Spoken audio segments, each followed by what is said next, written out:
Support for the Legislative Gazette comes from New York State United Teachers, working to support students, educators, and public schools as the center of their communities through the Public Schools Unite Us initiative, and United University Professions, representing 37,000 academic and professional employees at SUNY campuses and teaching hospitals across New York State. Frederick E. Cole, President, uupinfo.org.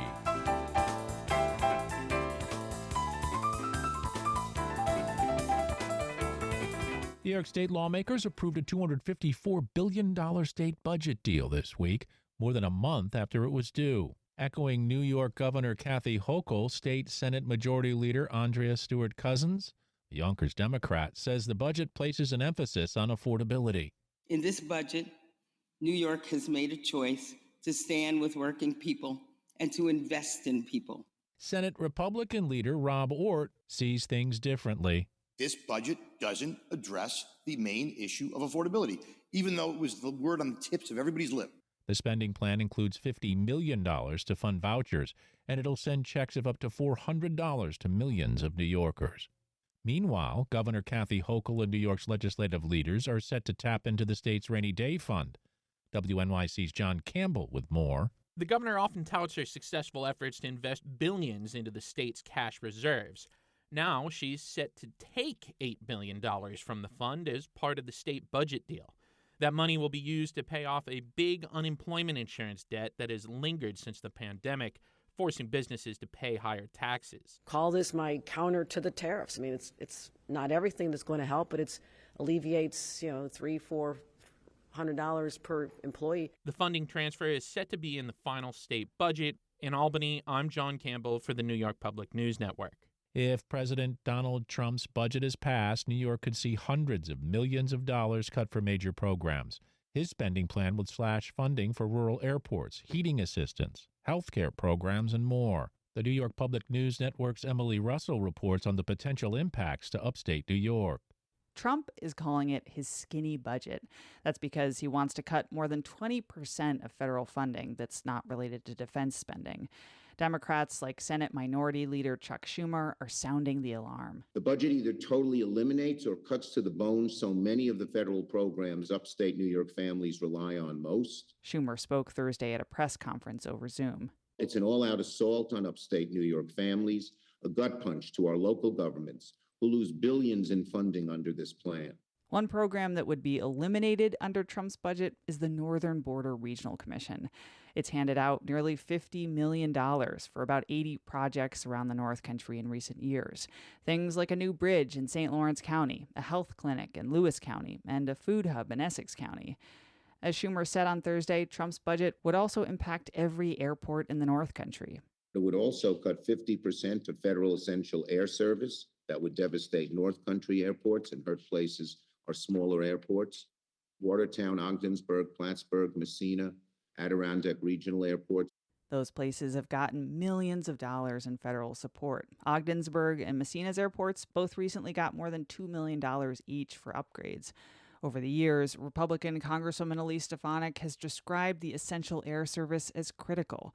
In a statement on Thursday, a spokesperson for Stefanik said what Schumer was doing was, quote, desperate fear-mongering, and added that Stefanik will, quote, continue to deliver EAS and Northern Border Regional Commission funding to NY21, unquote.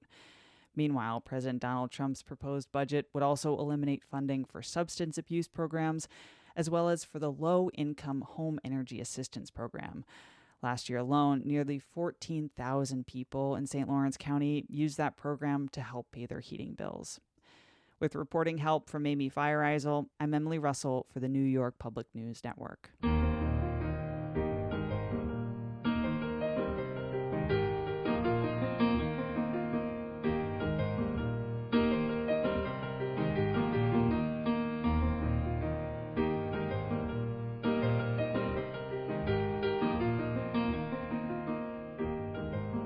You are listening to the Legislative Gazette, a program about New York State government and politics. I'm David Gastina. This week I sat down with Nick Rangel, Executive Director of the Legal Aid Society of Northeastern New York. We spoke about the Legal Aid Society's mission, which includes equity and inclusion, and how that mission conflicts with the Trump administration's order to remove diversity, equity, and inclusion throughout the country. And I've spent countless hours reading and analyzing and researching the executive orders on this topic. There's a theme to the executive orders. There's the start, it kind of sets out an opinion or position, some concepts that the president holds near and dear, and then it gives directives to its cabinet to execute based on that lens, that new lens that's being applied to current and existing law. So as much as they are legal proclamations, they haven't changed the statutes that exist in federal law or in state law. And I think that's really an important foundation, that equal opportunity has not changed in statute. Anti-harassment and discrimination laws have not changed in statute. And the obligation on my organization and nonprofits under tax code have not changed in statute. And the regulations that govern the funding that we receive from the various governmental entities haven't changed their regulations. And so when I think about what kind of changes are mandated, are really truly required, I'm focusing more on what is our risk tolerance to having an investigation brought to that, by a federal body into my tax compliance, not what is my legal obligation into DEI programming, right? Because the DEI programming, we have direct funding that requires certain types of DEI activities. DEI is not defined in law. It's an idea.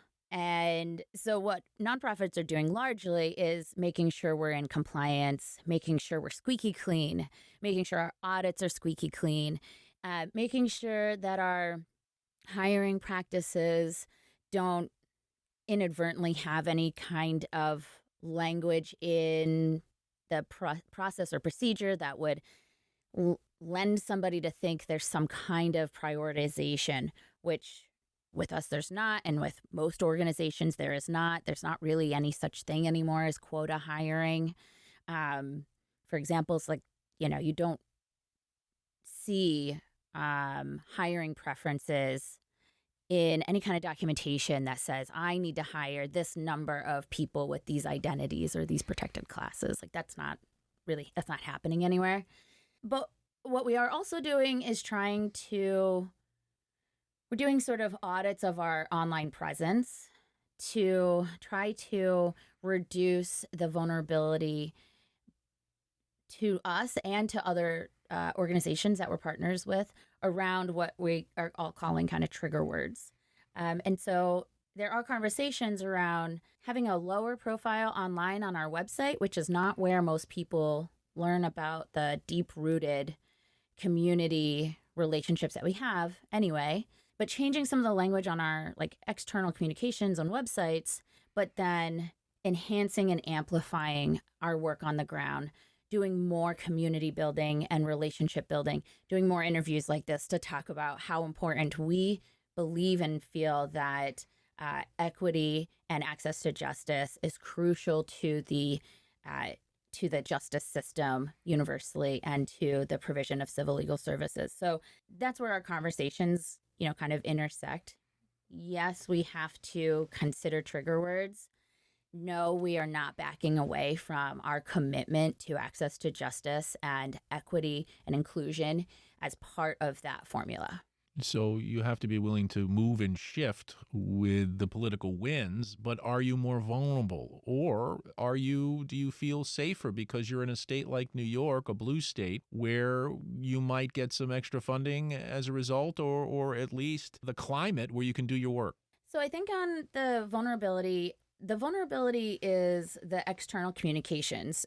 There are Gen AI bots that can find those trigger words in an instant. Give us a trigger word. Race, equity. Yeah. Right. So they find that trigger word in an instant, and then they can identify the organization. They can find archived pages on that website. They can find edits to pages that were made through those tools. So you can't just take a page down or just edit a page. They know we had a page that said race equity at some point, right?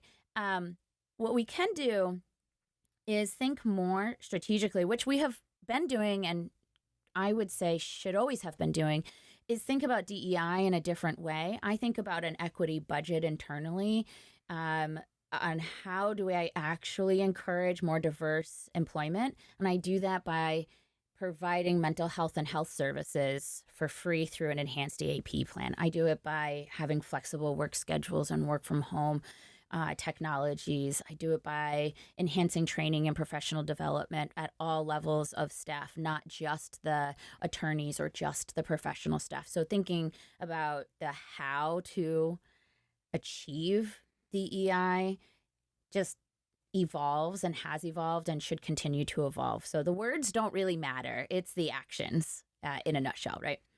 And we're talking about how do we make those actions more impactful and more meaningful.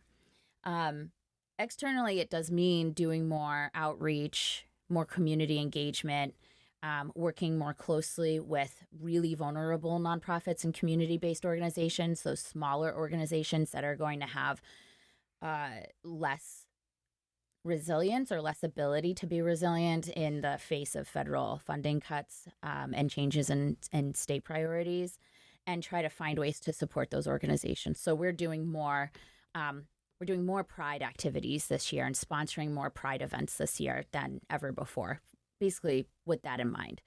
As far as budget vulnerability, I don't think there is any level of response to DEI changes that will save anybody's dollars. There is no universe where an organization can just say, we stopped doing DEI, and that is the thing that will save their money. And we can see that in the Trump budget, in the federal administration's budget proposal, that initial proposal effectively zeroes out the vast majority of discretionary funding for all of the programs that most people really don't think of as DEI programs, but are in fact DEI programs. It's veteran supports, it's senior nutrition, it's housing access. What about legal aid services for the poor? Legal aid services, victims, crime victims, yes. And domestic violence victims. Like, people don't really think about those as DEI programs, and yet those funds are just being zeroed out, by this administration's priorities. Now, we do see that, there's a long way to go before there's a federal budget. In his first administration, this was the budget we saw then too. He zeroed out everything that could be considered discretionary and then demanded dramatic cuts in even the non-discretionary funding, and then sent Congress out to go find those cuts. And so we have seen this playbook. I do think there are differences this time around compared to the first administration, that there is a stronger coalition that will demand a final budget that has deeper cuts than what Congress actually adopted in his first term. So as much as organizations have sort of budgeted or tried to play out some expectation of 20% cut to civil legal services, I think we'll see much deeper cuts in it, because they'll be deeper in all of the other departments. We have a low-income taxpayer program through the Treasury.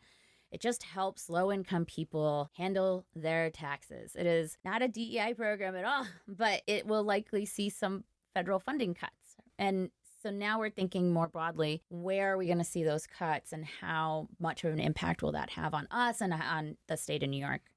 That's Nick Rangel, Executive Director of the Legal Aid Society of Northeastern New York.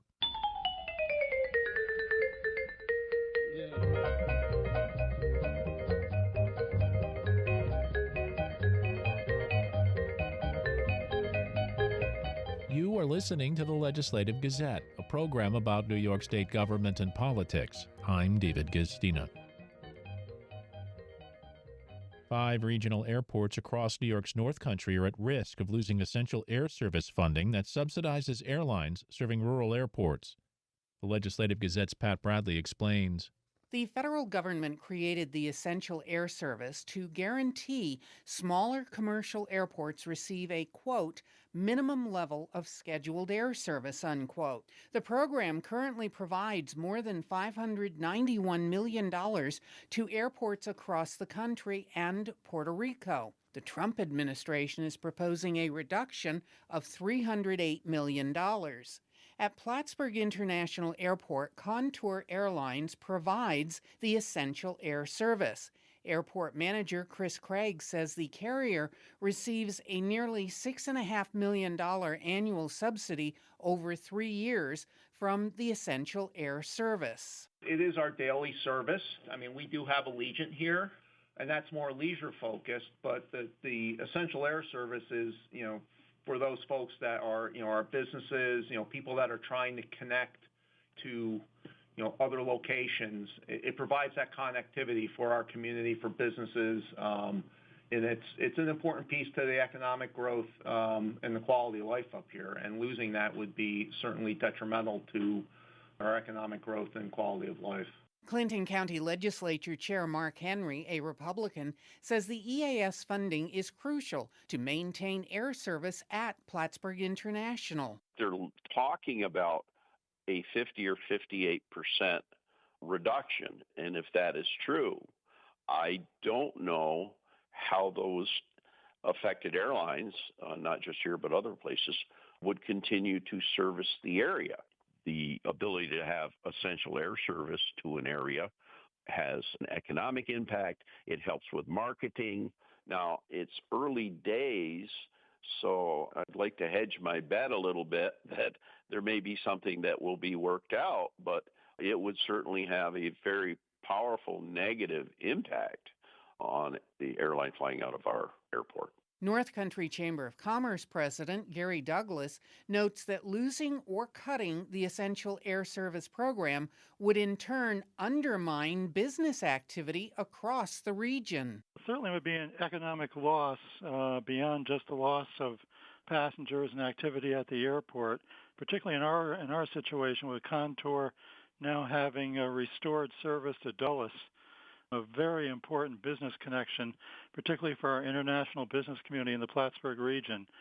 There would be an underlying loss of economic vitality and competitiveness that goes with actually having a connection like that here in Plattsburgh. And by the way, it's only fair that the airports in areas like Plattsburgh and Watertown and Messina and et cetera get to have air connections also.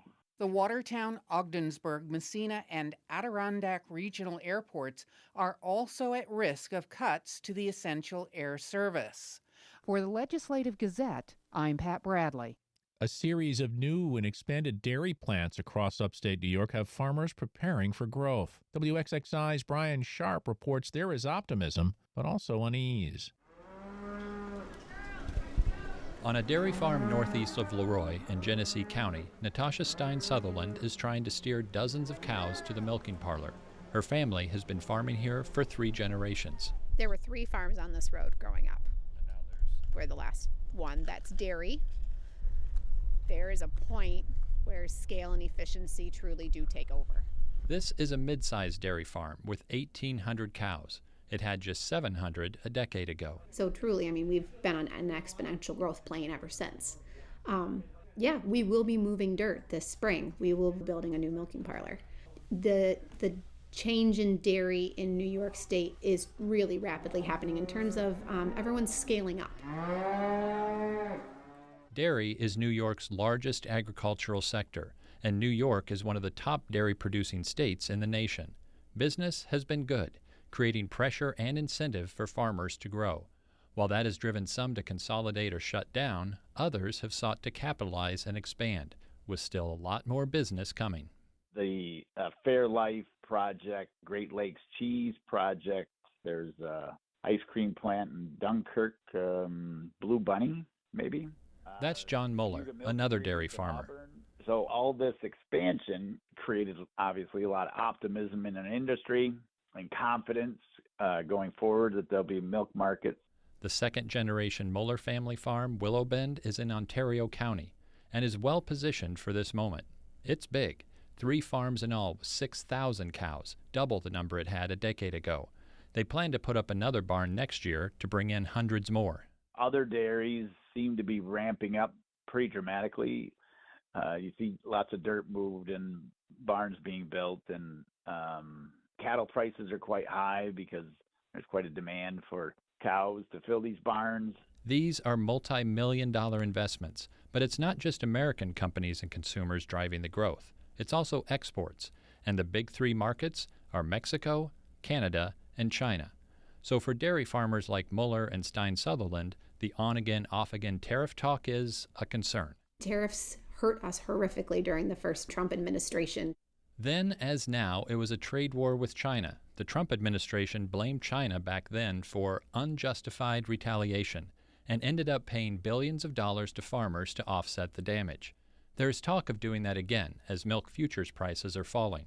Christopher Wolf is a professor of agricultural economics at Cornell University, and he's been watching it all. Our farmers are feeling this directly right now because every time he makes an announcement, the market goes in the other direction, right? So yeah, that's the worry. If those markets dip, Mueller says, product backs up, prices drop. Pile that on top of labor that we're worried about. This is anxious times, right? The labor that they're worried about is immigrant workers, who represent roughly half the workforce. Many of those folks have been here for decades, but that doesn't mean their paperwork is in order. Stepped-up immigration enforcement has spread rumor and fear. More uncertainty for an upstate dairy market poised for growth, but at the mercy of ever-changing directives from Washington. I'm nervous about today. I'm nervous for our industry. I'm nervous for our country. In Rochester, I'm Brian Sharp for the New York Public News Network.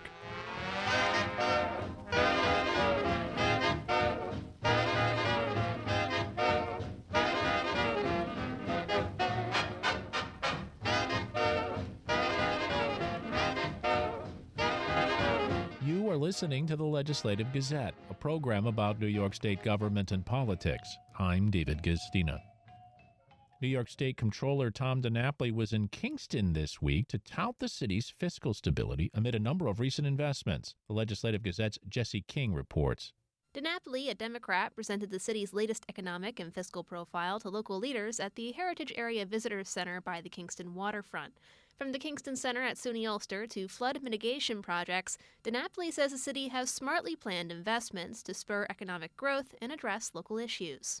The kinds of budget choices and debt choices that the city is making are all part of a very thoughtful plan to really build for the future. And to recognize that if very thoughtful plans, in fact, are going to become reality and going to be implemented, you do have to make the investment. The State Comptroller's Office regularly compiles profiles of major cities across the state and grants fiscal stress scores to help municipalities track their financial health. DiNapoli says Kingston has never received a fiscal stress designation from the state since the program began in 2013. In his presentation, DiNapoli specifically celebrated the city's Weaving Waterfront project to redevelop the waterfront with walking and biking trails. The project won $22 million in federal funding in 2023. DiNapoli says Kingston's $10 million Downtown Revitalization Initiative grant has also gone far, contributing to the recently completed Dietz Stadium and a variety of projects in the Stockade District. That said, the city still faces its fair share of challenges, the biggest being the housing crisis. DiNapoli says median home prices in Kingston surged more than 63% from 2018 to 2023, nearly double the increase seen across the state during that period, to a median value of more than $277,000. Rent is also significantly higher since before the pandemic, with roughly 57% of Kingston renters spending more than 30% of their household income on housing. DiNapoli notes this issue isn't unique to Kingston. He praised the city's efforts to increase housing and address affordability, including the new zoning code it adopted in 2023 and its decision to opt into rent control. The city was also one of the first municipalities outside of New York City to exempt from property taxes certain newly constructed or converted rental housing. He warns the city should keep an eye on its budget and debt. In 2023, its general fund balance stood at $12.3 million, but the city dipped into that to the tune of roughly $4.8 million across 2024 and 2025. The Kingston Common Council had to vote to override the state property tax cap last year. DiNapoli attributes this to rising costs, including the city fire department's takeover of ambulance services last year. He says Kingston's debt has increased as well. It had nearly $69 million in outstanding debt at the end of 2023. But DiNapoli says much of it is tied to necessary improvements at the wastewater treatment plant and the Cooper Lake Reservoir in Woodstock, where the city gets its drinking water. Ulster County Controller March Gallagher, a fellow Democrat, says Kingston's investments will pay it back in time. We have to realize that that is going to attract investment in 20, 30 years, not just public investment like the DRI, but private investment like businesses coming into the county and philanthropic investment, which the city of Kingston has, benefited from so much. Democratic Mayor Steve Noble says he's proud of the overall report. This type of work that the comptroller and his office has done really allows us to be able to have that 30,000-foot view of how Kingston's actually doing. One of the things that I see with these reports is it gives us an opportunity to use it for really good purposes, like going to find other grant funding, because you have helped us be able to tell the story about the status of Kingston, both our challenges but also our successes. DiNapoli stresses that the profile is a snapshot of Kingston in time, and things could change as the U.S. enters a period of economic uncertainty. He urges Kingston and municipalities across the state to keep an eye on rising costs and spend carefully when planning their budgets for next year. The state budget's being finalized, so we'll see what the impact will be on state programs, on local finances. The real question mark, though, is the federal government, and to what extent will there be cutbacks? If there are cutbacks, how severe and what programs? Be a bit more conservative. This city depends significantly on sales tax revenue. What we've certainly seen is that while there's still growth in sales tax, across the state that growth is moderating somewhat. Reporting from Kingston, I'm Jesse Kang.